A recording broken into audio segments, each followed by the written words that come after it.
Welcome to an entry in our exclusive 3 Steps to Gladiator series.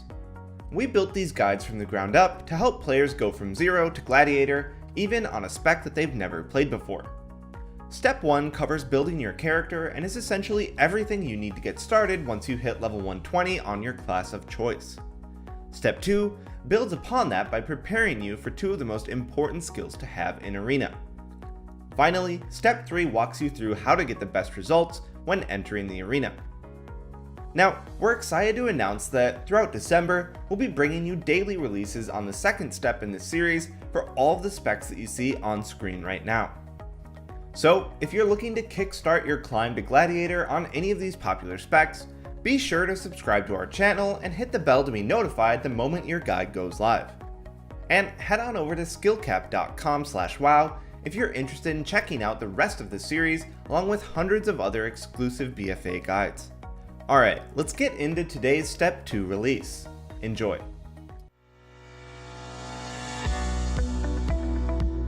Hey guys, welcome to our 3-part series called 3 Steps to Gladiator.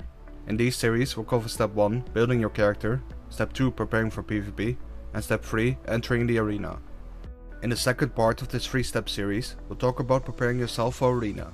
In the previous video, we talked about talents, Azerite traits and gear, and in this video, we'll talk about min-maxing your damage and holy power usage and getting the most out of your crowd control.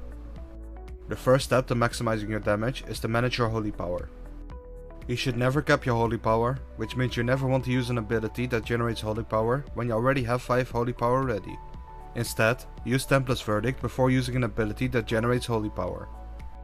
To generate holy power, you will look to use Judgment off cooldown. If you're looking to cleave multiple targets down, aim to use Judgment on a different target every single time to get the most out of your Lawbringer PvP talent. Blade of Justice is second on your priority list, followed up by Crusader Strike. This holy power will then be used for Templar's Verdict to burst the target down. Try to only use Inquisition with 3 holy power to maximize your damage. Additionally, you should time your Inquisition for when it's about to run out for maximum holy power efficiency.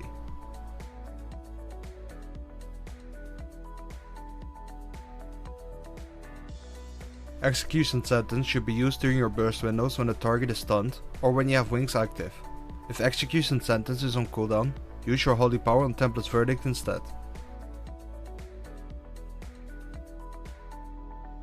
Try to only spend holy power when you're either at 5 holy power, or if the only holy power generators you have will take you over 5 holy power.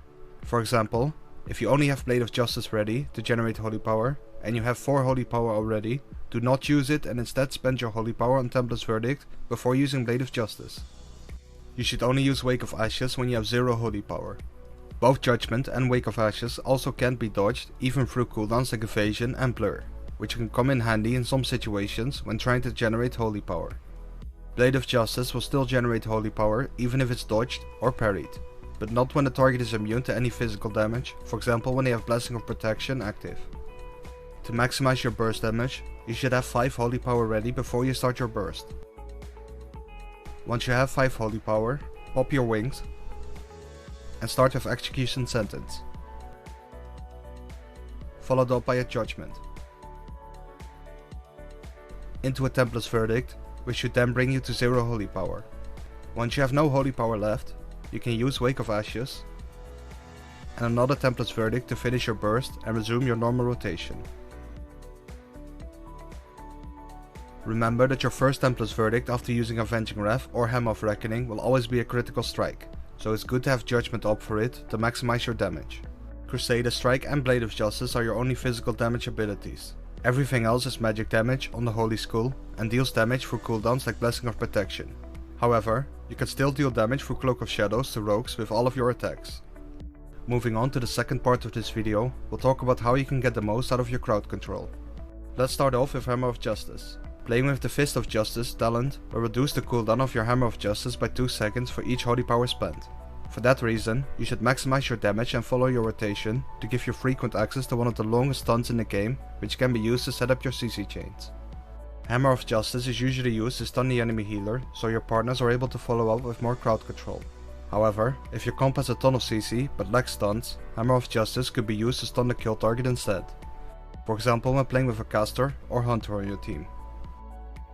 Hammer of Justice is a magical debuff, which means all the healers can dispel it from the kill target, and Shadow Priests and Demon Hunters are able to dispel your Hammer of Justice with Master Spell and Reverse Magic. Keep this in mind whenever you use your stun to stun the kill target, since you always want to have the enemy healer in CC if you do decide to stun the kill target. Hammer of Justice has a short 10-yard range and your mobility is already quite limited, so avoid spending time chasing healers to stun them unless you have a ton of pressure or your teammates want to actively set up a CC chain out of your stun. This basically means that you don't want to waste your mobility to land your Hammer of Justice on the enemy healer if they're kiting you. If you do commit your mobility to land your stun, make sure your team is able to follow up with any crowd control or the kill target is about to die, since you want to get value out of your stun if you commit mobility for it. Blinding Light or Repentance can be played when playing with a comp that already has frequent access to stuns, but lacks other forms of crowd control to set up kill windows. For example, when playing with melee cleave with a Feral, Rogue or Warrior. Repentance is a better pick when playing with a Warrior or Feral, since Blinding Light shares DR with Cyclone and Intimidating Shout, and both Feral and Warrior have frequent access to stuns. You can also choose to play with Repentance if you're facing a very tanky comp when playing with a caster in your team, for example with a Warlock or Boomkin. Blinding Light is a better pick when playing with a Rogue, since Repentance shares DR with Sap, and Rogue already has frequent access to stuns. That's gonna be it for step 2 preparing for PvP. Don't forget to leave a plus kill if you enjoyed it, and I'll see you guys in the next part of this series.